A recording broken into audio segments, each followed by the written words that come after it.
Hey everybody, and welcome back to Ready Steady Play and Sword and Sorcery Ancient Chronicles. This is, for those of you catching this in the future, this is a bit of a late night stream, but I have in fact been learning the game and making sure that I'm up to speed on everything that's going on.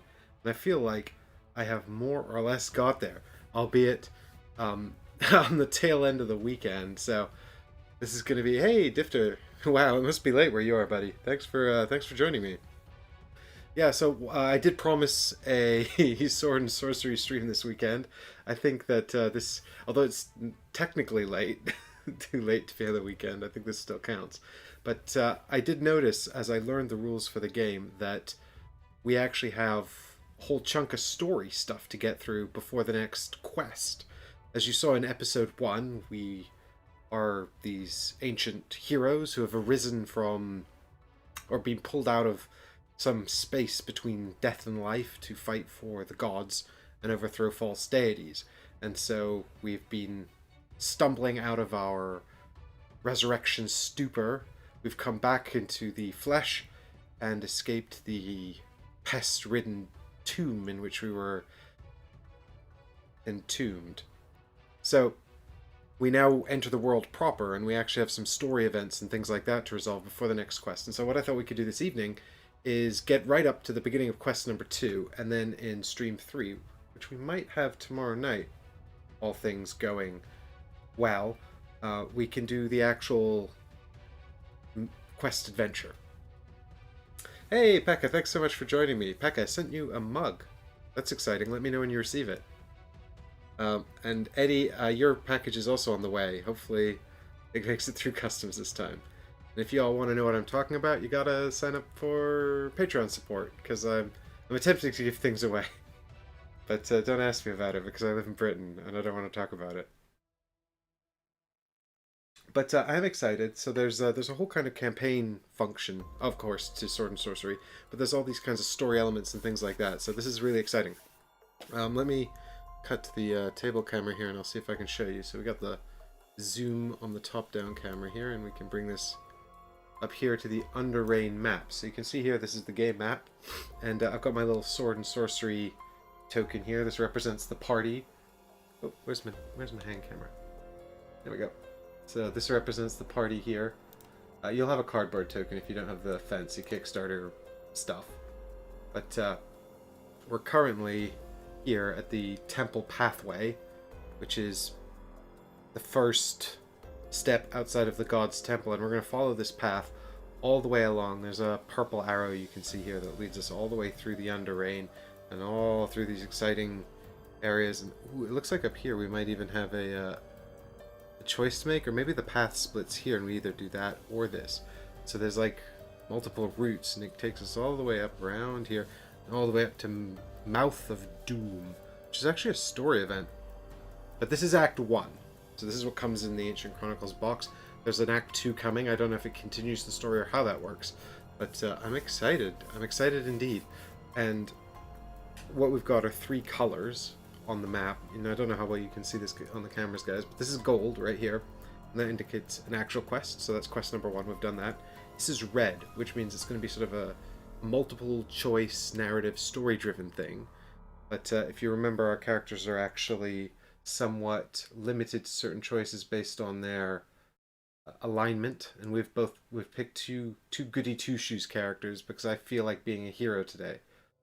So we've got Maya. Ooh, I actually found some plot in the book as well, which I'll read you guys in due course. But I've got Maya here, the illusionist mage, and we've got as well Jean, the holy avenger.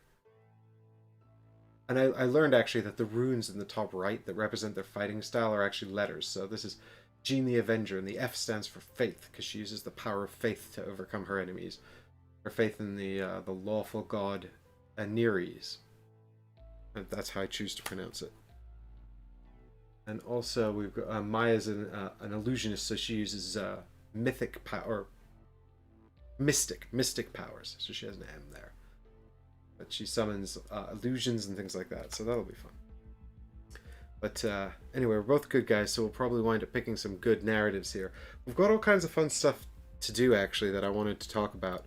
But first, let's have a little bit of background story, because there's a surprising amount of sort of story and role playing going on in this game that I didn't really realize. And I think a lot of this is actually added for Ancient Chronicles as well. I don't think it was quite so there was quite so much of this in Immortal Souls, but I didn't play the first one, so I don't know for sure. But let's we can. So I think that so Jean is one of the core set characters, and of course Maya is one of the heroes that is a alternate of a core set character. I think it's only aesthetic changes we've made, but I just thought Maya, the female wizard, looked much more badass than Xantes, her male counterpart. Xantares. This is here that Jean, thanks to the powers granted by the gods, Jean is a valiant fighter. Gifted with divine magic to aid allies or punish the wicked, a righteous war priest, Jean is sworn to defend the cult of the three gods at all cost. And so you can actually play Jean in two forms, as with every hero in the game, sort of in neutral, sort of various different forms. She's got her Avenger form, which is the lawful one, following the god Neres, and the Inquisitor form, which is the sort of righteous persecutor who follows the dark god Mir. But we're playing the Avenger, who is the lawful human form. Well, they're both human, actually, sorry. The lawful one. Jean, like any good Neres follower, is sworn to heal and defend her comrades, even at the cost of becoming the target of the most lethal enemies. So it sounds like she's a bit of a tank and a bit of a healer, which is great, because Maya is a squishy illusionist elf. No one is more dangerous and unpredictable than Maya. A mystical elf imbued with arcane magic, Maya can be played as an illusionist or a wild mage. So we're the illusionist, we're an elf, and we're lawful. Maya's illusions can warp and distort anything, beginning with her own features and rising to twisting others' very perception of reality. When her exhausted allies are facing dire odds, she can summon forth terrors that scare away all but the most determined enemies. So I think we've got a pretty good pairing here. And of course we've even got some more stuff here that we can work on, because we've got these remembrance cards. And we dealt one randomly to each hero at the end of the last game, and I noticed that on the card, you have, of course, got questions, tasks, well, questions and tasks, actually, that's it. So tasks, you actually have to, you don't have to do these things in order, so there's 6 things to do, but you can do them in any order you like. The questions you can do whenever you want, you just answer the questions whenever you feel like it, and the tasks you actually have to actually achieve. Oh, hey, look at that! I think we actually completed task number 2 here at the end of the first quest, because at the end of the first quest Jean completed it with her inventory here empty. So I've come up with a system, guys, because I didn't really want to mark on the cards, but it actually says that you should mark the cards with a pen or something like that, but I didn't really feel like marking the cards, so fortunately I've sleeved everything, so I've got some little stickers here that we can use. So the first thing is we get to mark off this one here. I'm going to put a little sticker there on B, and then I'm going to give it a little tick. There we go. Look at that, we've done that. But I thought we could answer a little question as well to help develop our characters' sensibilities. So the first question here on the card for Jean, and we're taking great care not to look at the back because there's information based on our answers here. We don't want to spoil that, but it says, all gold in the kingdom is not before the will of the gods, is but the benevolent gift of the gods. Oh, that's interesting. I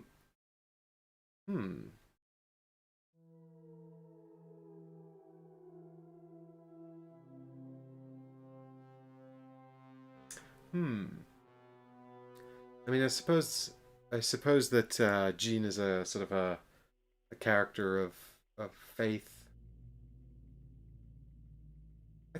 I like to believe that if gods existed and all that kind of stuff, that they'd be benevolent. But wow, I think I mixed benevolent and malevolent there. I'd like to think they'd be benevolent. rather than sort of willful and stern. Let's go. I think I'm going to answer B for the first question as well. Get another little sticker out here. So we can say, all the gold in the kingdom is but the benevolent gift of the gods. Now I should keep an eye on these. What are our other tasks here, folks? I want to keep an eye on these. We got successfully obtain one lesser god's blessing or one greater god's blessing. So those are things we can gain by praying at the open shrines during quests. Question. Infidels can be redeemed, must be eradicated, and their possessions confiscated. I mean, I already know what my answer to that is. I believe in redemption and second chances. Maybe I'm just a hopeless optimist, but... you reach soul rank 3 by leaving at least enough soul points in the shared... By leaving at least... what does that say? 3. So we've got here, when we level up to soul rank 3, we have to leave at least 3 soul points in the shared pool, or less than 3. Well, we'll see. We're not anywhere close to 3, soul rank 3 yet. We need 9 soul points to go up to soul rank 3, and after the first mission we have 1. So, I don't think we need to worry about that. And then we've got Maya's Remembrances card here as well. And so we've got, did you roll 3 stars during a single roll? Well, I don't remember, so we'll say no. Complete a quest wounded or in full health. Oh, interesting. We actually completed the last quest wounded. Now, we had 2 wounds on us. I have put away the wounds though, because I'm pretty sure that they go away between quests. But we have completed a quest wounded. I don't know if we can only do 1 task per quest. I'll have to check. But so far I've only done 1, so it's fine. And then we've got a task here at the bottom that says kill a red enemy at range 0 using a talent or a weapon. I think using a talent is cooler. That's like spells and stuff. But we haven't come across any red enemies yet, so I don't think we need to worry about that. Question. Fear leads to wrath and hate, but good allies. Makes us aware of the danger we face. Oh, I like answer B. You know, it's like that old adage, which I'll paraphrase, where it says, you know, like, bravery is not the absence of fear, but acting in spite of it. And knowledge is a virtue born from study and practice, a way to prevail over the ignorant. I like the first one.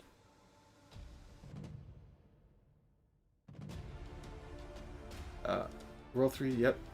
Hit dice or defense dice on the stars. We need to make a note when we roll 3 stars, what we rolled those on. A hit roll or a defense roll. And nobility is a birthright that justifies any behavior. I don't like that answer. A privilege to be honored with diligence. Well, why don't we answer this question now with answer B. A privilege to be honored with diligence. I think that shows a bit more of a sense of responsibility and duty. But this is fun. Like, I'd like to come back and try this again with with some evil characters as well. That'd be amusing, I'm sure. So that's kind of why I'm using the stickers here, because I think there is an element of replayability in here, and sort of trying different characters and things like that. That could be really fun, and fun to see what happens as well. So, with that in mind, we are going to proceed to Temple Pathway, which is the Book of Secrets 0.1. So it's going to be a little story time, I think. I'm excited.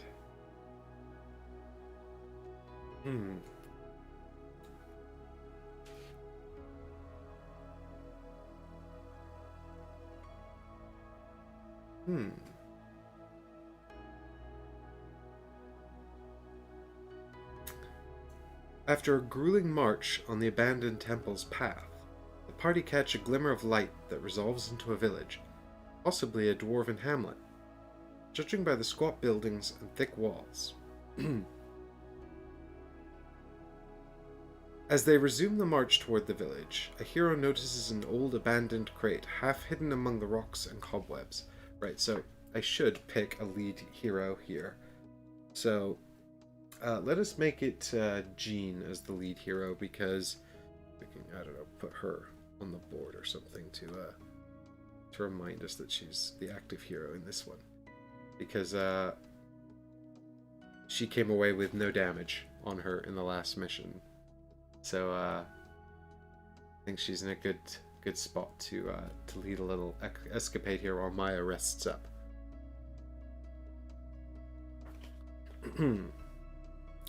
So we've got two soul nature choices here, and they're both neutral, so I don't think we're guided by our morality here in any case.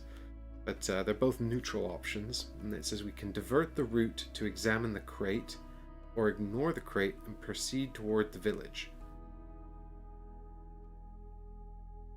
I think we should investigate the crate. It could be lost treasure, something helpful, something useful. What do you think, chat?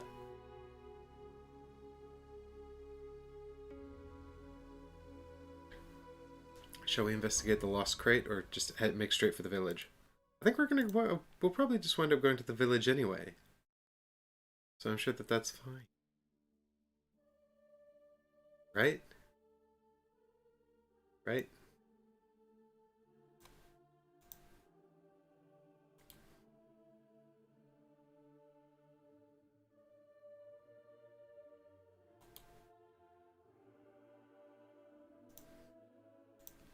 Nobody wants to be responsible in case the crate is full of snakes. Well, we're doing it. We're going crate then. Diff just says always go for the loot. What settings do I have this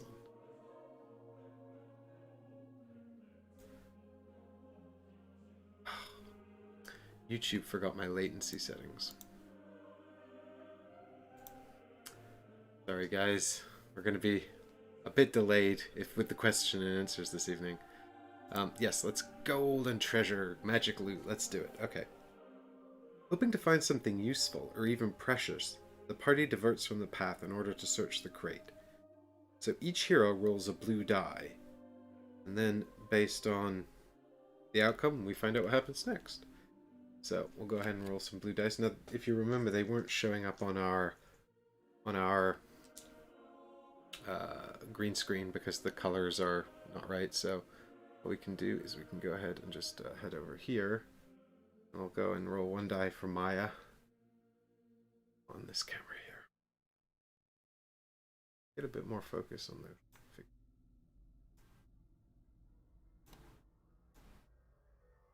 Alright, come on Maya.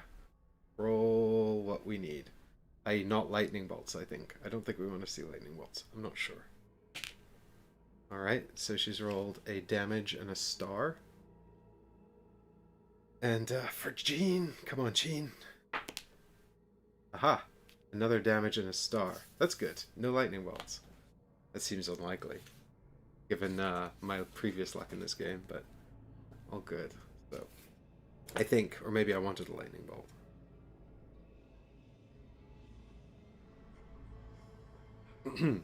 But digging through the dust and dirt in the crate, the heroes only manage to find a few earth-encrusted crowns. The party gains 5 crowns. Travel in the Underreign map to Nilmerg. Well, I guess we should have rolled the lightning bolts. Dang it, my terrible luck continues.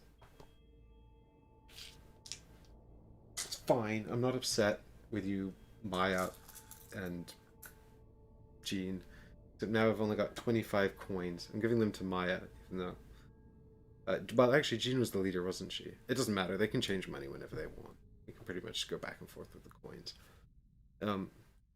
Fine. So I guess we're done here, and we're heading over to Nilmerg Village now, which I do have out here on the table. So we can go ahead and look at how this works. But with these mats, it's basically the same kind of thing. We're going to get a little bit of a story when we enter the village here, and then we're going to get 4 time tokens here, and we can spend those to visit these different locations and these buildings around the outside as well. So with that in mind, I guess our heroes arrive at Nilmerg, and we're going to find out what happens in Nilmerg. So upon entry, we gain 4 of these time tokens, which the party can spend to do different things. And that's because it says 4 down here, so. There's also a symbol here, which we ignore because we don't have that functionality until the second wave of the game comes.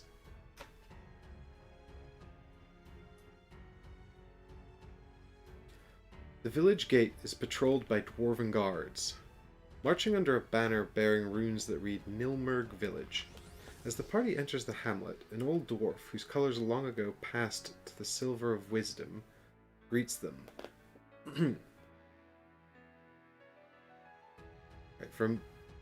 I was a little confused by the wording there. I thought when it said whose colors, I thought they meant like the color of his flag or his hauberk or something, but they meant his hair, his silver hair. Hail, travelers! As poor as this village may be, we have never turned away a journeyman or adventurer. But please pay attention to the one rule we observe. For your sake, and for ours too, stay away from the cursed elf patrols. Queen Aspides once ruled only inside the borders of Mantis, her capital city, but now she expands her domain to the whole Underreign, and for some cruel and bored soldiers in this wasteland, killing is a pleasant pastime. But aside from that, you're welcome, whether you bring coins, offer help, or even just tell old tales to brighten these days. Oh, there's a little tutorial. How to play. Instructions for your first game. It says here I get 3 hourglass tokens, but that's not true. I get 4. It says 4. I'm having 4.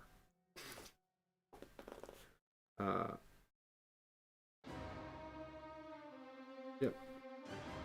I mean, I pretty much know how this works. So we can head to any of these different 5 locations, or we can go to one of the 3 buildings around the outside as well. So we've got options. Let's have a look on the map over here, shall we? So you guys can actually maybe read them a bit better. I don't know if this camera will be better.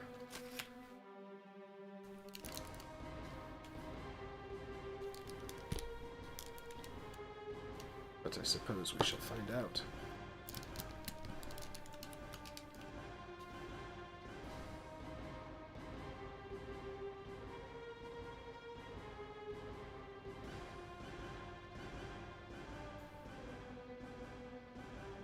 Okay, so what we've got here are the town hall, the miners council, venture outpost, old court, emporium, a prancing gremlin, which is some kind of gambling bar. We can roll 4 blue dice, and if we manage to get 1 of each symbol on the dice, we gain 50 crowns, and each die can be rerolled 1 time. We've also got the blacksmith here, building forge.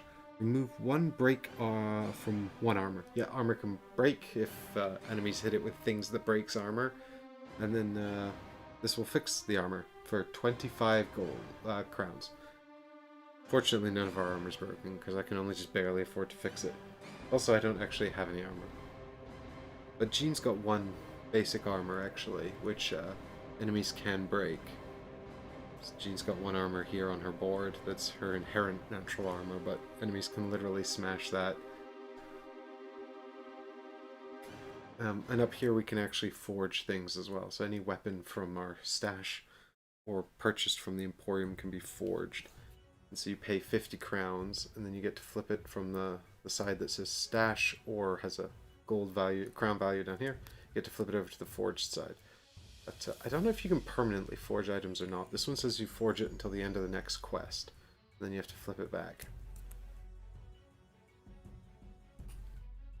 But the forged side is just better, I assume.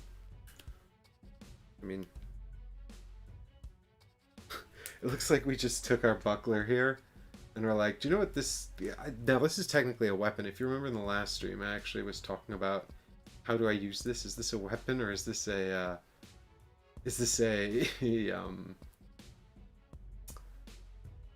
a defensive thing, and how do I use these? Well, I finished reading the rulebook. This is in fact a weapon, which you can use in range 0 to do 1 blue dice of damage, and what's amazing about that is it's actually the exact same as attacking unarmed, so it's not a good weapon. The only time we might want to consider Actually, there's no time we'd want to consider using it. I was about to say, because damage has types, you can see up here this is blunt damage.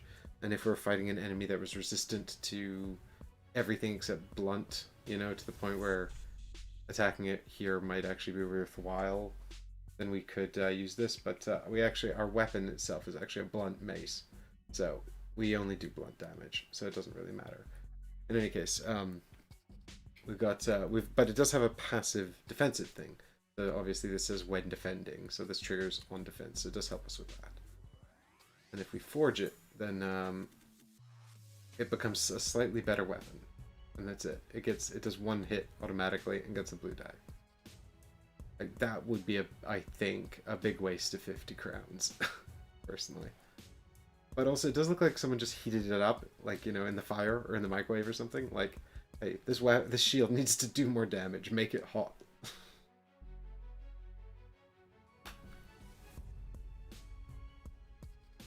I don't know if the mace gets significantly more interesting when it's forged.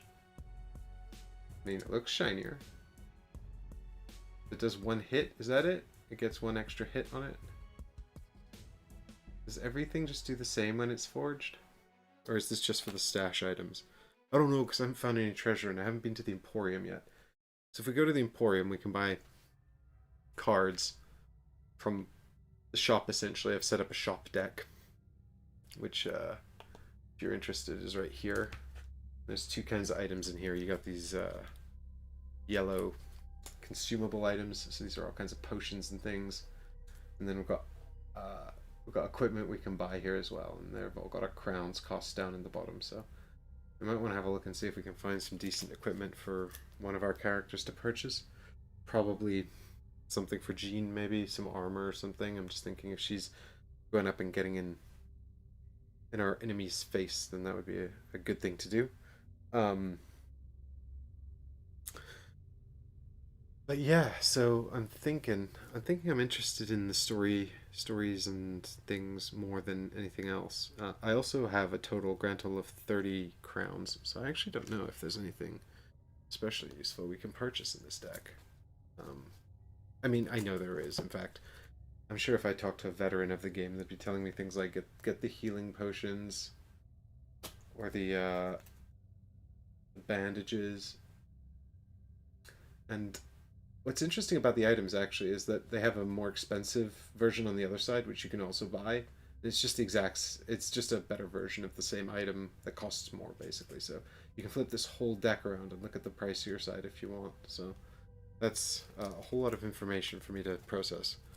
But rather than sit here and look through all of these cards on my own sim, these are cool too. These are projectiles, so you get things like magic arrows and things like that you can use that allow you to do extra attacks and stuff like that. And I think like the game is, you know, going to be quite useful to the game to purchase these things and utilize these things.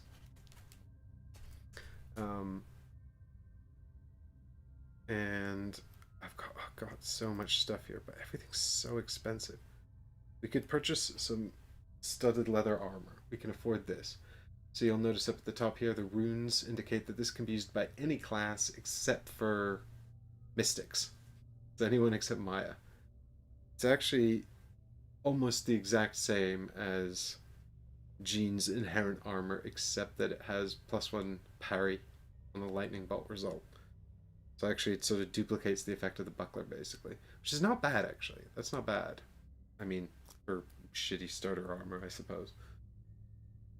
Reinforced leather, slightly better. I mean, I guess it doesn't have the inherent 1 defense on it, but it does have 4 blue dice. And lots of lightning bolt effects. I mean, this armor's great and way too expensive. Dark Elven Mail. It's got magic armor on it, which is good.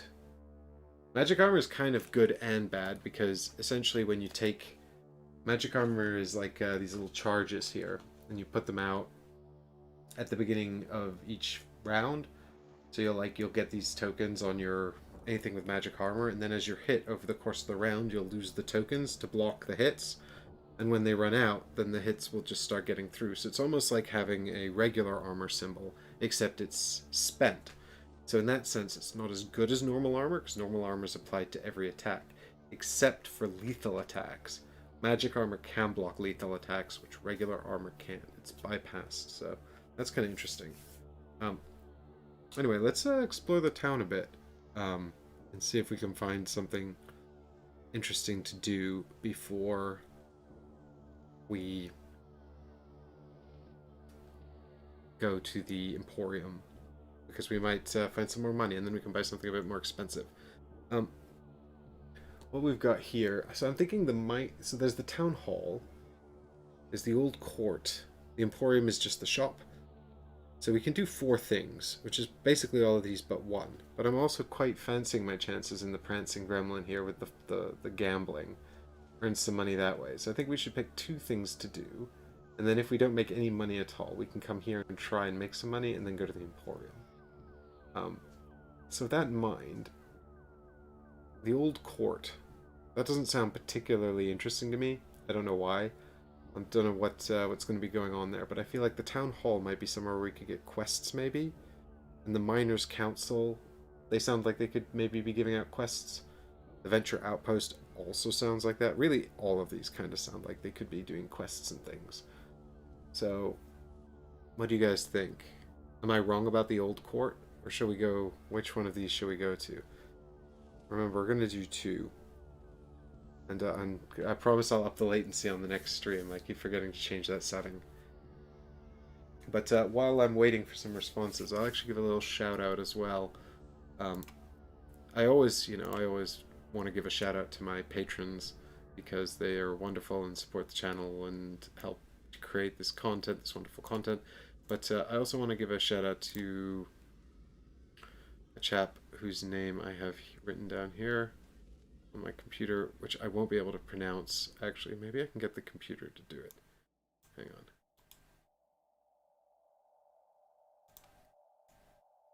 Bear with me while I get Google Translate to tell me how to answer this.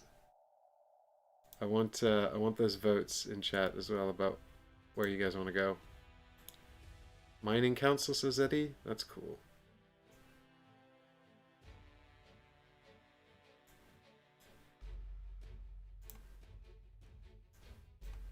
Okay. Let me, that's right.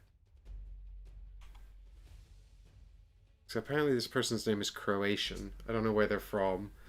Google has identified it as Croatian, though.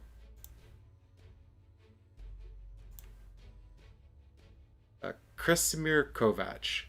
So, Kresimir Kovac, thank you for your very long 11-point response to my first episode. And I appreciate all the tips and rules checks and things that you gave me.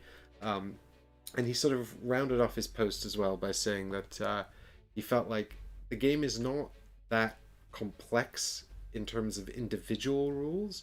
It's just there's a lot of them. And I agree with him, by and large.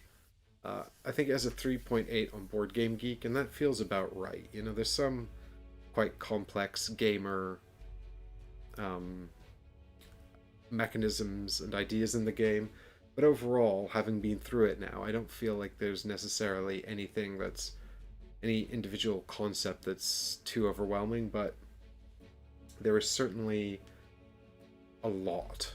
And I imagine this is probably best played at 2 or maybe 3, because then you have people to help with the overhead, but maybe not too much downtime between players. I can't remember how many players it actually goes up to. I think it's 4, but it could be more. I mean, I have enough stuff here to play with many more than that. But actually, I think it's 5. Some of the enemies actually have varying hit points based on player count, so we can check. But in any case, I do appreciate that he took the time to write out that really long post and help me to,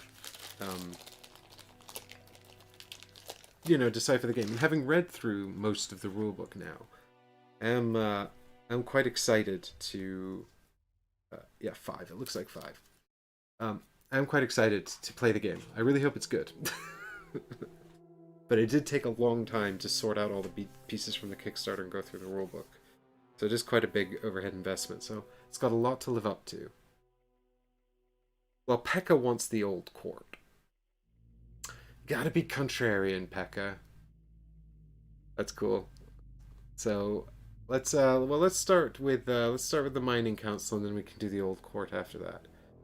So the miners' council. Dun, dun, dun, dun, dun. Come on, team, let's go. What is that? Story 0.13.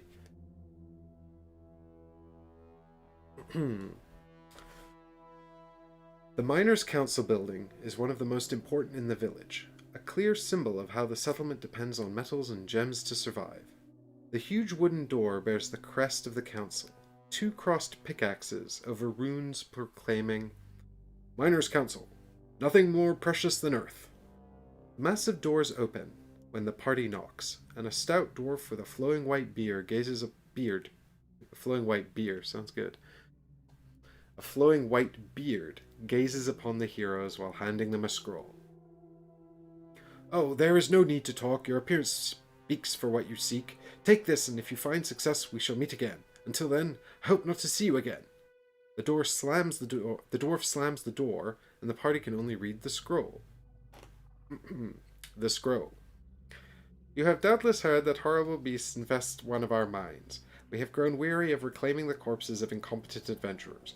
Prove yourselves by going into the wild and killing a few more monsters. Bring back their corpses as proof, and the job will be yours. Otherwise, leave and trouble us no further." The party gains Venture 1 quest. Card. Ah, look at that. I hope I know how to figure this out. So, we lose 1 time token, because we've been to a place. And we gain a card from the quest deck, which I left over here, because I wasn't necessarily expecting to use it. Venture 1. So I've got all these venture cards here somewhere. Here we go.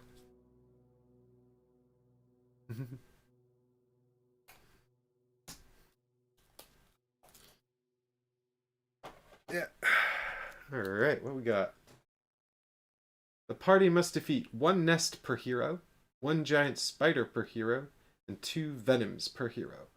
Reward: when visiting any venture outpost, go to story 0.88.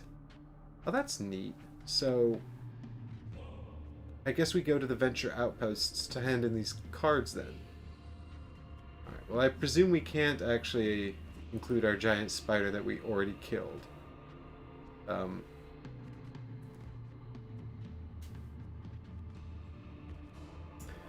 Aha, there's rules on the back of the card. I was like, I haven't seen any rules for this. Once the party acquires any venture card, it must be kept near the event deck until its requirements have been fulfilled. Progress made by any hero of the party towards the venture completion is kept and valid for future quests. Once fulfilled, the party can obtain the related reward by visiting the venture outpost of any site sheet and then reading the indicated paragraph. Cool. Alright, so we got a quest. Well done, team. Oh, these are our potions. Go back into the shop. Alright, I'm going to give that to you, Maya, to look after. Okay. Yeah, the dwarves are pretty snooty, right, Eddie? They're a bit like, yes, adventurers, we see many of them. Are you good enough? I don't know. Kill a bunch of spiders and then we'll talk. Alright. Jerks. But the thing is, what's interesting as well is you can't backtrack on this path. Like, you just follow the path sequentially. So I presume it's like, you have to make sure you... Well, I presume actually if you fail, you have to retry the one you failed on. I guess you can't fail towns. I don't think there's a fail condition for that. But, yeah, it did actually give you options for how to handle failing in the rulebook. Which I did glance over. But then I was like, oh, I'll worry about this when I fail. But I think... your choices are basically either you lose some stuff or you can just kind of go back to like the beginning as though nothing had happened, and it's like, how badly do you want to punish yourself for failing a quest? I was like, we'll cross that bridge when we come to it. Fingers crossed we never fail once. Can we do another Jaws of the Lion? He said, touch wood, because we haven't actually finished that yet. But cool. Okay, so we went to the Miners Guild and we got a little quest, and now we're going to head over here to the Old Court. and see what's going on over here. What's happening at the old court? Story 0.12. So again, there's sort of cool stuff that you can cool. There's a lot. It feels like there's a reasonable amount of replayability. It also doesn't look like it's all that long, the quest. I don't know how long it'll actually take to do though. If it's really, really difficult, I'm gonna get rid of one of these as well, just to show that we've done that. And if it's really, really difficult, I might be eating my words before too long. But I mean, it's less overall things than Gloomhaven, Just the Lion. But it is just Act 1, of course. The court building is run down, most likely abandoned due to the cursed elves' dominion. While walking between the ruins, the heroes hear a rumbling snore echoing from a nearby corridor. A well-dressed dwarf sleeps deeply, while giant spiders creep from the shadows to claim the easy prey. So, we have two options here. A lawful option, help the sleeping dwarf, or a chaotic option, let deadly nature take its course. Presumably, if we pick the chaos option, we get to rob him or something, but of course we pick the lawful option because we're good guys. I think we're actually obligated to do that. I think you can only choose the options that are actually on your character cards. So by choosing two lawful characters, I actually haven't given us much choice, I'm afraid, but... Yeah, Eddie, the, exactly, they thought we were the Beard Bros. It's, the dwarf, the dwarf at the Miners' Council is caught in a time vortex. He's living in another stream in another playthrough. He's flitting in and out of these streams. Abandoning a foolish but innocent dwarf to be killed is not a good way to start a new journey. So the heroes prepare themselves for battle.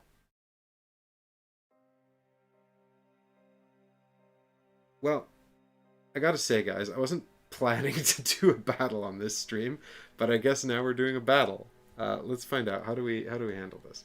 It says here, take 2 green giant spider enemy cards, shuffle and place them face down near this booklet, and randomly reveal one, or if there are 4 heroes, both. Each hero must perform a single attack with one of their weapons or powers. This attack cannot be focused, it doesn't cause cooldown, and can't be modified by any other effect against one of the enemies. AoE will hit both. Place the inflicted wounds over the enemy cards, even in the case of death. If in the end all heroes' attacks, there are still a lot. If at the end of all heroes' attacks there are still enemies alive, discard the enemy cards without gaining any rewards. And go to this chapter. If you kill the enemy, go to this other chapter. Okay, so basically I've got 2 attacks here to try and kill this spider. So heroes will come over here. And I guess we'll find the enemy cards in here. God, I spent ages shuffling all these decks as well, by the way. Not all of them. This one obviously not, and this one no, but the ones that need to be shuffled. I spent ages shuffling them, and now it doesn't even matter, because we're not even using them. Do you know what I also love? There's these enemies called black dwarves, like this one here. And the rulebook will refer to them as a... But the rulebook has to refer to enemies by their color type as well, because, you know, green enemies are easy, blue enemies are medium, red enemies are hard, and purple enemies are menacing enemies, which are like the bosses of the game. So this is actually a blue-black dwarf. But because I have the challenge pack, I also have a green-black dwarf and a red-black dwarf. Something about that really amuses me. Alright, where are we at? Giant spider number 1. Giant spider number 2. Let's fight!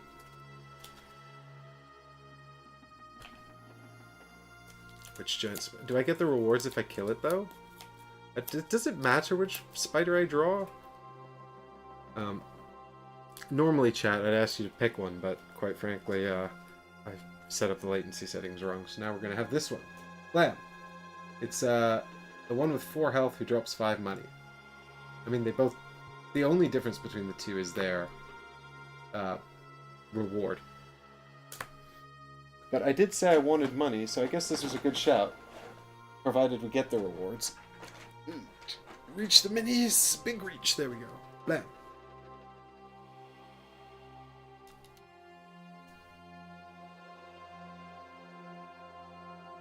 Alright, well here we go. We're doing a daring fight against the giant spider. Get it, mighty heroes! Destroy it! Destroy the spider.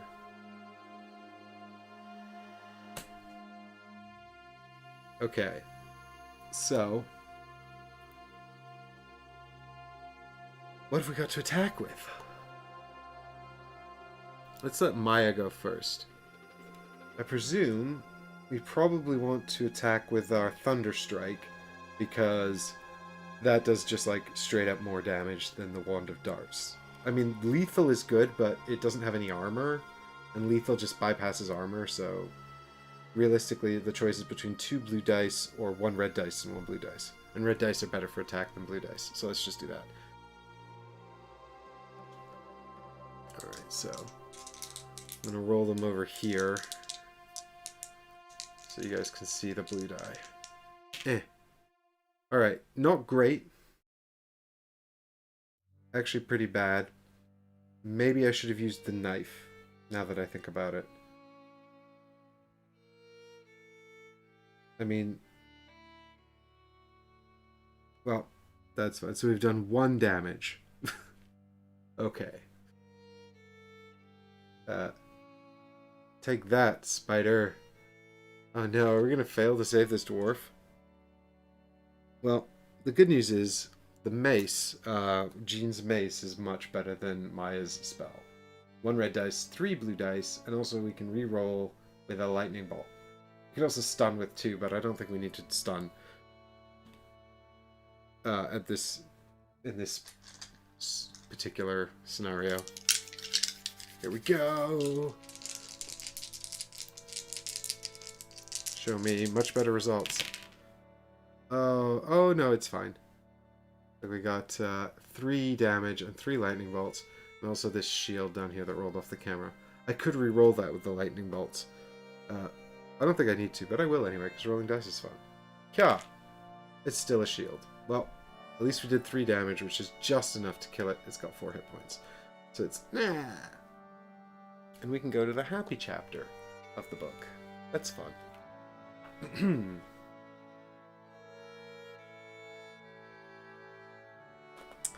The dwarf opens his eyes just in time to see the heroes slay the horrible creature. After an initial scream of terror, the dwarf realizes he is in the presence of his saviors. Dwarf voice. I have no words to thank you. You saved my stupid life. Before I leave this horrible place, please take my belongings as a proof of my gratitude. Anyway, you are natural-born hunters. You should visit the Miners' Council. I'm pretty sure you will find fortune and glory. Discard the enemy cards, gaining the rewards for the ones you killed. Gain 2 treasure tokens. Old court paragraphs cannot be resolved anymore during the entire campaign.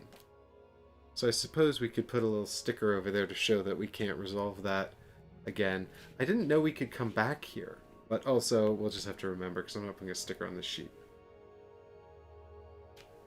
Cool, well that was worthwhile. Thanks, Pekka. So we got 4 more money. 5 more money. Which we can give to you, that's fine. And we get 2 treasure tokens. So I know some of these are not good. That was one of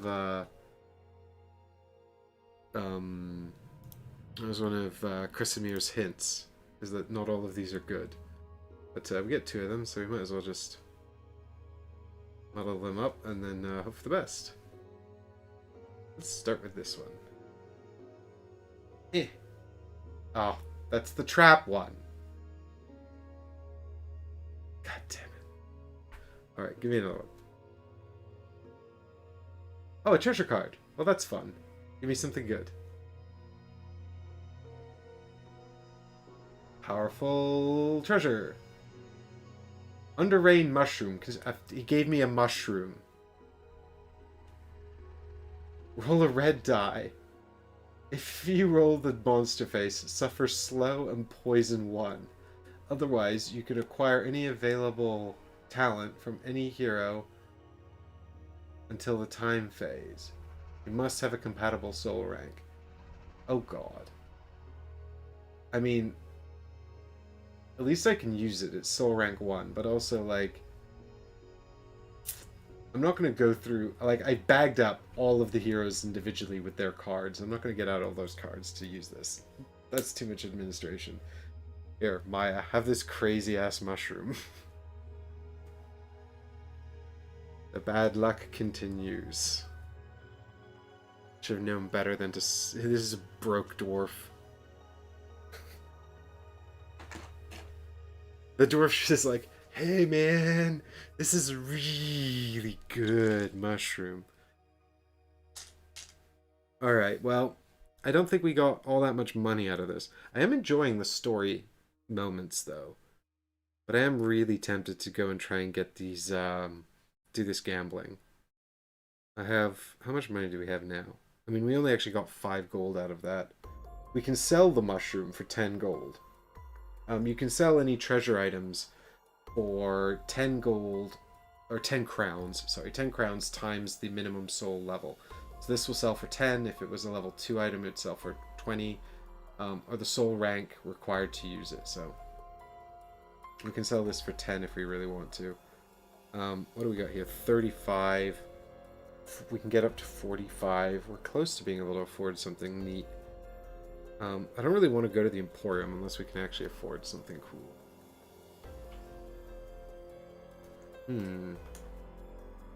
So, you tell me, votes in chat, story time, one more time, or gambling time. Let me know what you want to see, and we'll go and do it.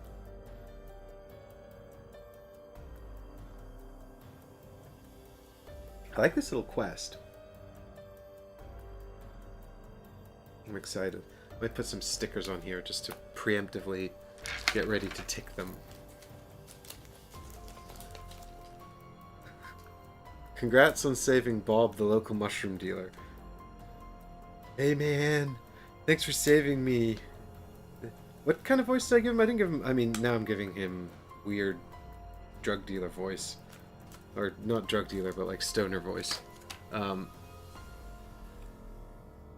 Chat's like unanimously voting for story. Cool. Let's do it then.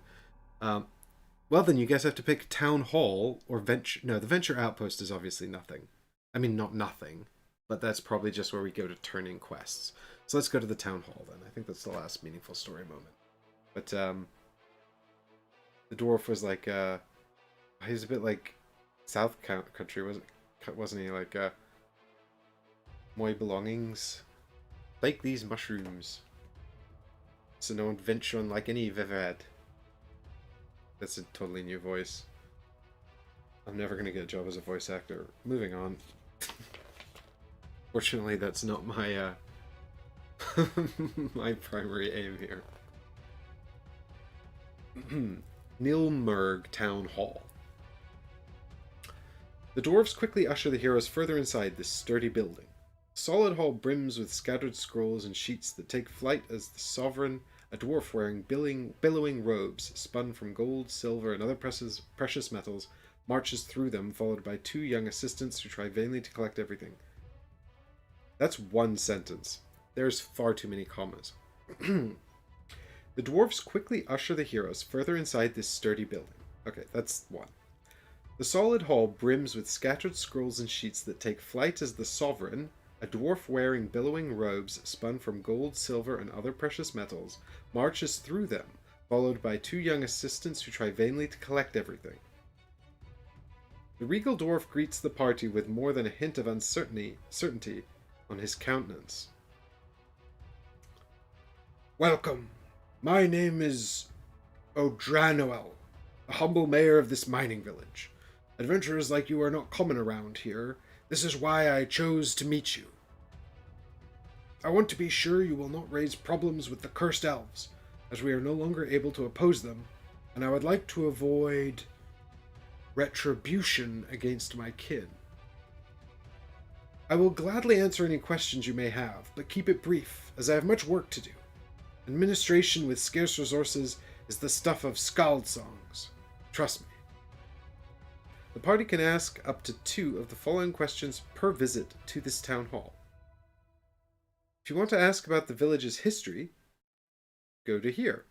If you want to ask about the abandoned God's Temple, okay, we can ask about work as a cell sword. And if you've already asked 2 questions or you don't want to ask anymore, then do something else. That's fine. So we can ask about the village's history, We can ask about the abandoned gods temple or ask about work as a sellsword. So which question don't you want to hear about, chat? Work as a sellsword, they're probably just going to tell us to go to the Miners Guild. Actually, do you know what? I think that they're just going to ask us to go to the Miners Council if we ask about working as a sellsword. I think we should ask about the village's history and the abandoned gods temple. Maybe. Get some more deep lore going. After all, we should probably know a bit more about where we are in time and history.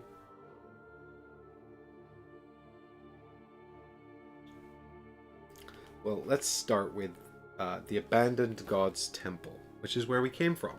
Why was it abandoned? Where did they go?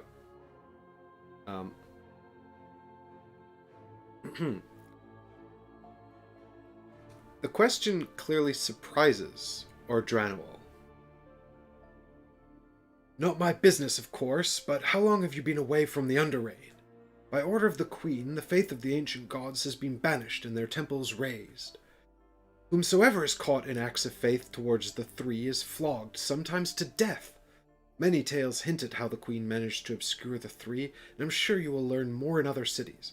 I can only tell you that the true faith yet survives, and many well-hidden altars, catacombs, and shrines stand still in the Underreign, where Aneres, Enemis, and Mir may find worship. Okay. Nice bit of backstory there. We get to learn about why the shrines are closed, and we have to reopen them. Alright, well, let's ask about the village's history. Can you tell us, oh, what do we want to find out about work as a sellsword?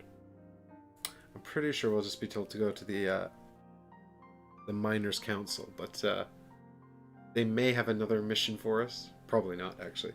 Let's ask about the village's history. You never know, he might be like, I don't know, actually. I can't imagine what he's going to tell me that's particularly exciting. Other than more lore. Then again, we do like lore. And I appreciate that there is all this lore. Adds a bit of gravitas to our daring do. Does that count as killing a giant spider? Do you think?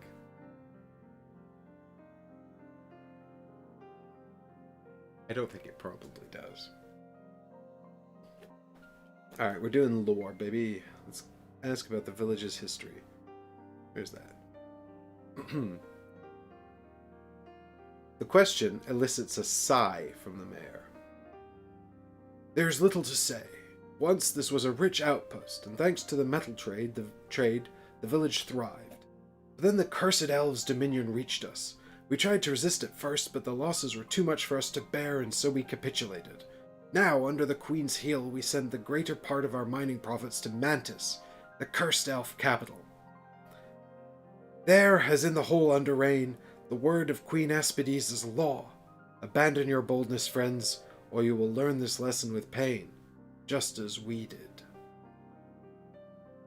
Alright, and that's the end of that. So, we've got one time marker left. I think I'm going to do the only reasonable thing I can with this mushroom and sell it for... Is there something we can buy with 45? I'm tempted to just maybe get like some healing potions and things, you know?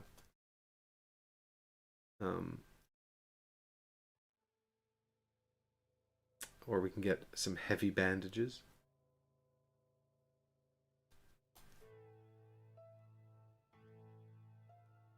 The good defense. The best defense is a good offense. Maybe we should just get some darts and projectiles and things. I don't think I can afford any decent items. I can afford a cutlass. And an elven longbow. But nobody can use these. As you can see here from the top here, the rune on the left is dexterity, so finesse sort of type weapons. And the rune on the right is strength, which is strong and brute force type weapon. What else we got here? Crossbow, hammer. We can buy a hammer for Jean.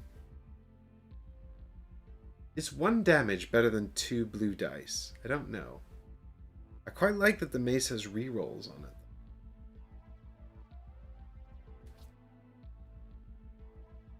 Or we can get a shield. This is a slight upgrade, I suppose, from the buckler in that it has bash on it. Bash could be useful, I suppose. When you attack with bash, the enemy target is automatically moved back a space.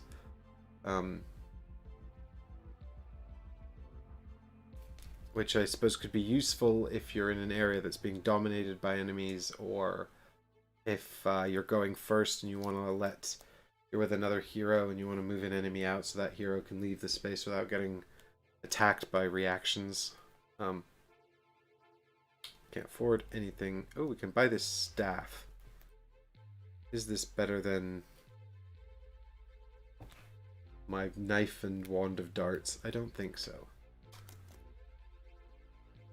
There's a scepter here that kind of looks neat. I can't afford it. I don't know why I'm looking at this stuff I can't afford. If this actually does mimic video games like it purports to, none of these will be particularly good and they'll all be overpriced. Look at this. War Scythe. That looks like definitely something you could hurt yourself with. It's an accident waiting to happen. Yeah. I don't know. I don't think we can afford anything particularly exciting, actually. So, but I do think we should go and buy some just, like, boring consumables. Like, maybe a healing potion for each character. You know? Like, that just seems sort of prudent and wise. What else we got here? We got some healing potions. We got a defense potion that says you can have a shield until the next time phase when defending. Just prevent 1 hit. That's actually possibly better than a healing potion. Actually, no, I don't think so.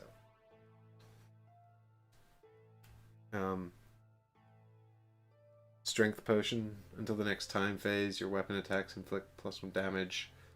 That'd be particularly good for someone who could do multiple weapon attacks in a single round. Which does exist, but I don't have that character. My damage mostly comes from Maya, I think. I've also got here the anti-fire potion, which is not green, it's blue, but the camera doesn't want to see it. Anti-fire potion. Remove all fire tokens from target area or hero. Great, yep. Does what it says on the tin, anti-fire. Oh, so the flaming oil is the opposite. Create fire. So this is a weapon. You just throw it. It's like a grenade, I guess. And it creates fire 1 in the area, which then will deal fire 1 to anyone who moves into the area. Get out of here, enemies. Take that. So this could actually be... I think this actually could be more clutch. I quite like the idea of getting a small bandages for Maya because she gets 2 action activities, which is the yellow symbol there. So she can use this and still do something else. And also in a bad situation, she can remove a body condition from Jean. And as Kresimir clarified for me, body conditions are basically everything. So that's really, potentially really useful. So I don't know, maybe we'll buy small bandages. That's 15.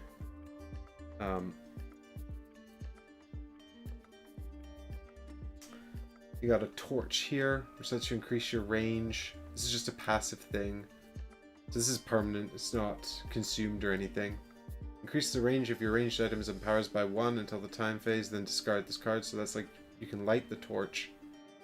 And then I guess you have to get rid of it. Or you can attack an enemy with it. I guess without lighting it, because you don't have to discard it.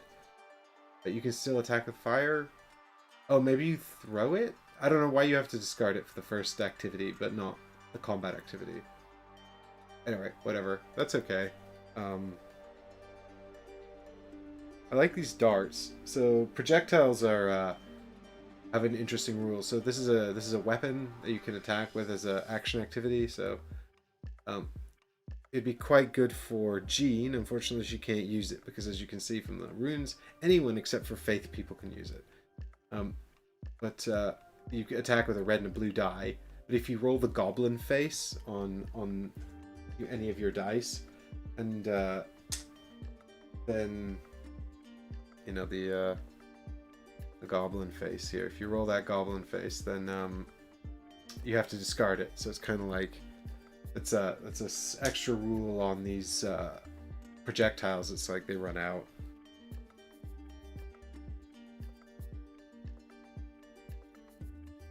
Acid arrowheads. Your next bow attack inflicts break. That's cool. We don't have any bows. Poisonous wind. Oh, fart scroll. Scroll of flatulence. 1 hit, 1 red, and 2 blues. Wow.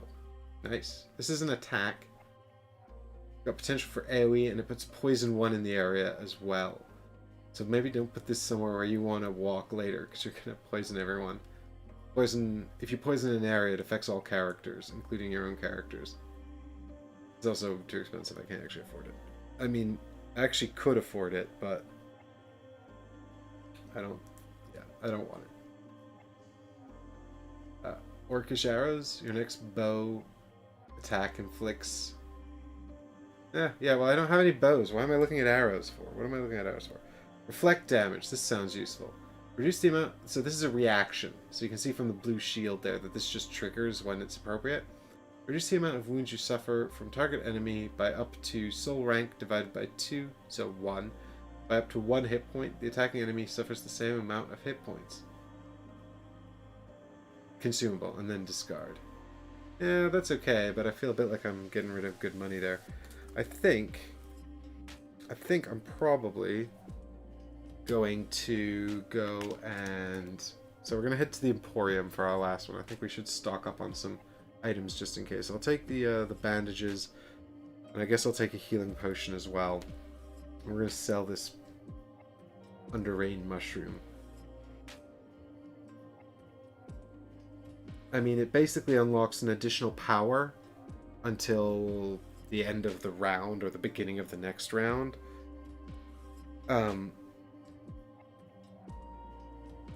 But there's a chance it will slow and poison me, and I think it's just like 1 in 8, but my luck hasn't been very good in this game so far, so I don't know if I want to risk it.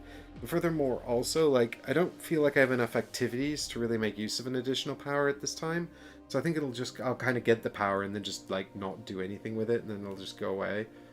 So, let's get rid of let's sell that for 10 gold, and then we'll spend 30 gold on these two, the bandages and the healing potion. So what I'll actually do is I'll just give up 20 crowns in addition to the 10 I just got rid of. Or the 10 I get paid for the mushrooms. At least we got something reasonable out of that encounter. I'll give the bandages to Maya, and I'm kind of tempted to give it all to Maya. We'll give the healing potion to Jean. How about that? Right, and now I think that's it. So we've got one more little story time here, folks, because we've got a out on our... Hang on, we got a little out story here on Nilmerg. So when we leave, we read this. So we're out of time, so now we have to leave. And so we're going to head to the next story part.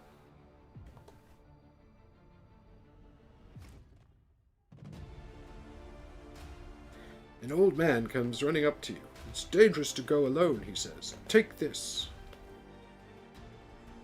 Then he gives you Underreign mushrooms. The party leaves the village through the northern gate, heading by the god's will toward the fair city of Mantis. It would seem clear that their fate is intertwined with the queen and her capital. Travel in the Underreign map to the underground caves. Quest 2.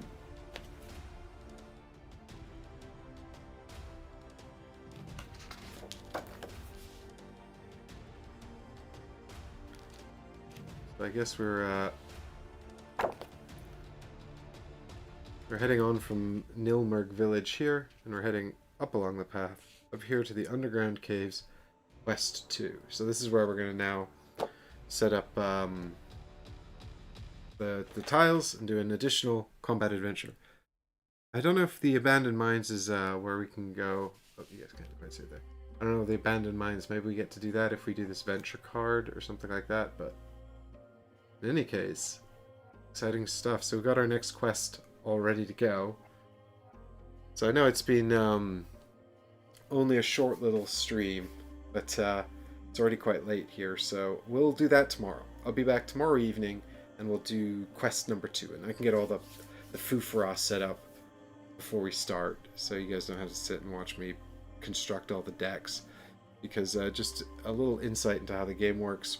You know, you've got certain decks like the enemy deck here and this event deck that you have to set up according to the rules of the map, and certain tokens you're going to shuffle and put out and things like that. So that takes a little while.